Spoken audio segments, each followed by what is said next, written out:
Hallo, schön, dass du wieder auf meinem Kanal bist. Hier mal ein paar Bilder von Ostern. Wir waren eine super lustige, nette Truppe und hatten ganz, ganz viel Spaß. Nebenbei wurde meine Suse gerollt, die im Anschluss natürlich ganz, ganz anders aussah. Hab viel Spaß mit den Bildern. Lass gern ein Like, einen Kommentar oder ein Abo da. Was hast du denn zu Ostern gemacht oder wo warst du zu Ostern? Ja, es wurde gegrillt, es wurde gelacht, es wurde getanzt. Lagerfeuer durfte natürlich nicht fehlen. Also jede Menge Spaß, kann ich nur sagen.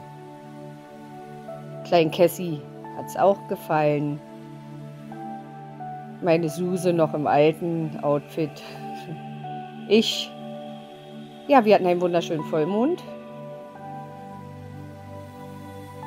Mit einer anderen Kamera hätten wir es sicherlich besser auffangen können, aber es war dennoch schön.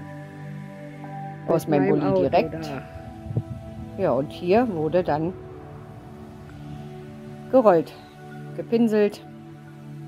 Das erste Mal für meinen Bruder, auch auf der Weide. Der zweite Anstrich wurde dann zu Hause erledigt. Sieht aber wirklich ganz, ganz anders aus als vorher. Die Vorarbeiten hatten wir schon vorher gemacht. Meine Enkeltochter war auch da zum Eiersuchen. Wie gesagt, Osterfeuer, Lagerfeuer durfte nicht fehlen. Ja, hier sieht man noch, wie scheckig sie ist. Hier jetzt nicht mehr.